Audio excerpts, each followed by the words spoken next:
Good afternoon, everyone. My name is Leon. Glad you could be here to join us today. Today I'll be teaching you about additive manufacturing and the next generation of manufacturing going forward. How many of us have ever broken something or, broken apart a tool, damaged something, or just wanted to reinvent or maybe fix that part without having to order it offline or from Google or something, have to wait or spend a ridiculous amount of money? Well, 3D printing is a way to fix that. Now, how did I get started in 3D printing, you may be thinking? Well, a couple of years ago, I had an opportunity to learn about 3D printing as I was getting ready to deploy to Kuwait. That said, the Marine Corps at the time was looking for a way to cut down the costs and the time of equipment that would be input into the maintenance cycle. So they wanted something that broke to get in and to get out as quickly and as cheaply and effectively as possible. So we started exploring additive manufacturing and the ways of basically designing and producing parts that were low impact to the mission, but easy enough to manufacture and get the equipment in and out of the maintenance cycle as quickly as possible. And 3D printing allowed us to do that. That said, let's talk about what 3D printing is. Now, 3D printing at its absolute core is basically melting a material and then depositing that melted material layer upon layer upon layer until the entire item is complete. There's a couple of different flavors that come with 3D printing. There is fusion deposition modeling, which is us melting that small layer of plastic or metal or whatever it is, one layer after another. And then there is something called stereolithography, which is basically us using a UV resin, a UV sensitive resin, and basically using UV light to cure each layer and then printing layer on layer on layer until that product or component is complete. Now, there's a couple other things that you need to know about. It's called computer-aided design. That's how you basically, at the simplest part, design your component. That's how you make your modifications, your adjustments. That's how you put in your specifications. If you want it X length, Y height, Z depth, then that's how you would basically design that part using that computer-aided design.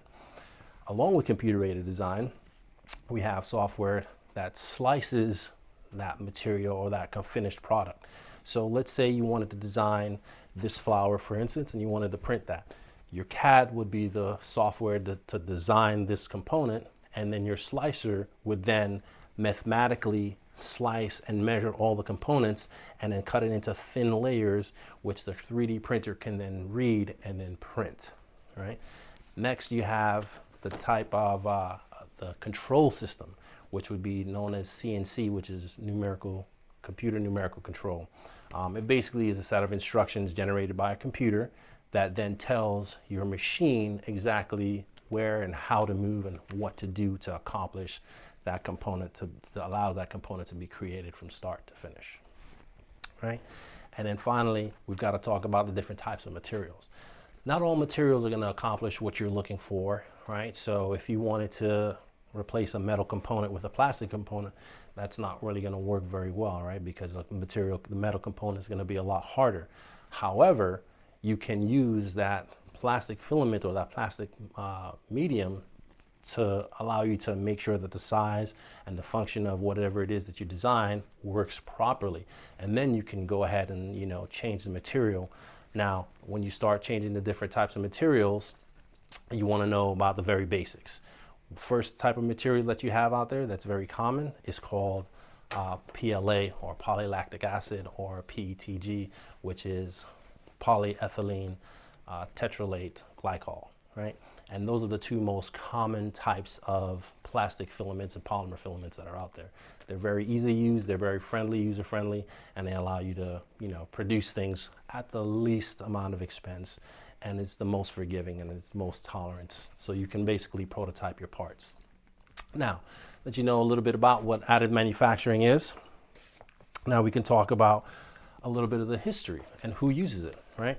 So most of the time you'll see that it comes into the hobbyist field, right?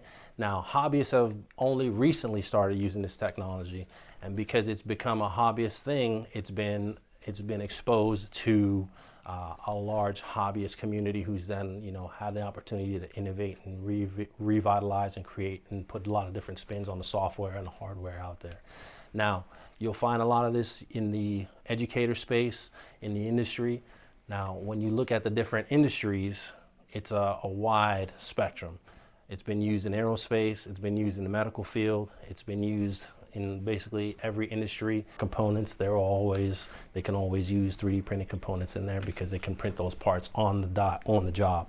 Tool and die manufacturers are also known to use this kind of equipment because it is easy for them to make high use parts that wear down and break down, put it into their tool and die machines, and then they can just, replace those easy chip parts versus having them machined, which would cost significant amounts of money and take a long lead time for that component to get to and from the shipper to the end use actual application. Now, Charles William Hull was the innovator and the creator of this technology back in the 1980s. He designed it specifically in 1983. Mid-1980s is when he started getting the patents completed and then finally put the finishing touches and put the patent out there.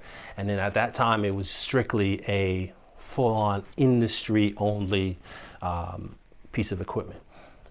He got this equipment up and running, and he got his original idea ran off of what we called SLA, which is stereolithography, which is the UV resin and the UV light being cured layer after layer after layer. And that's basically his initial invention, and that's where that all came from, where this additive manufacturing process developed. And then, we branched off into different areas and different segments. Now, a couple of the benefits of this is from the late 1990s to the early 2000s, you'll find that that's when the majority of the industry got a hold of the technology and they were applying it to mass production. And then after that, in the early 2000s to the late 2010s, that's when we started getting our hands on it as a hobbyist makers. And from that point, that's when you started to see a lot of that technology become cheaper and simpler to mass produce, because now that the technology was out there, we just needed a way to mass produce it for the individual scale. So instead of it being worth tens of hundreds of thousands of dollars for industrial equipment, now you can get 3D printing equipment, 3D printers for hundreds of dollars. I'm talking $200 to $300 for a machine and the different types of filament. And you can basically get started within a matter of hours. All right. Now, why is this important to us? Because like Charles Hull, when he first started looking into this, he kind of started as a hobby. He was curious. He wanted to know, how can I have this problem. I want to make this. How do I accomplish that? And he started thinking, maybe, I can make a complex design by creating it in this software and then printing it, but there's no manufacturing process that can combine the steps and to make this complex thing that he wanted to make. But now, here in the 20th century, early 2025, it's basically anywhere. You can go from CAD software, design, develop, create that part, and then you can, within a couple of hours, maybe, depending on how complex the part is, slice it, print it within, a day or two, depending on how complex and what materials you're using. And it can basically get you from start to finish in a matter of hours. So you can basically create and invent a component, test it, prototype it, and then bring it into the fruition, bring it into reality, and even put it on sale. Or you can just market it and have someone try it out and maybe take a little bit of community feedback, reinvigorate and reapproach, maybe redesign it as necessary based on community feedback. And that's basically how a lot of makers have been going about and using this technology. Now, apart from the hobbyist style, if you look at the dental world has been using this to make dental filaments and dental fixtures and different pieces of mouth hardware to replace teeth, and just basically use the various things. It's also been used in aerospace in the application of rocket designs. Some aerospace companies have been using it to print entire fuel tanks and canisters. They've also been using it to develop extremely complex thrust systems and different portions of it. They've gotten so good that they can now print various layers of metal filament, the metal substrate that's being melted with lasers, so they can mix the material so specifically that each layer has a different thermal and expansion quality, so that as different heat ranges and heat temperatures affect that model, it's that material, they react and move in a different way, so they get different thresholds and different applications for that. And that works really well for the space industry. Some of the other industries that are using it is pneumatics. They've got several companies that are re-envisioning the way that pneumatic valves and pneumatic solenoids are being applied and used, and it's basically re-envisioning the way that we actually combine automation, which is 3D printers, with our design product, with our design systems. Back in the day, someone would have to design and sit, days at a time to create just the design, and then they would spend weeks and months, years even, to just come up with a manufacturing process to make those pieces and assemble those parts together. And now you can kind of do all that in a matter of days, in a matter of hours, depending on the complexity and how much, how severe or where you're going to use that piece of equipment. Now, 3D printing isn't something that should be an intimidating or, a scary thing. It's simple. Start small. Use a very forgiving or simple material like PLA or PETG. Of course, if you wanted to get a little bit more complex, we can go into the different metal powders and the metal filaments, and there's different types of processes that have now been developed and designed. But, we can just always start small. A journey of 1,000 miles begins with the first step. So that said, just go ahead, think of a design, something that you would like to do. Think of a way you would like to use it. Design it, print it, take your time.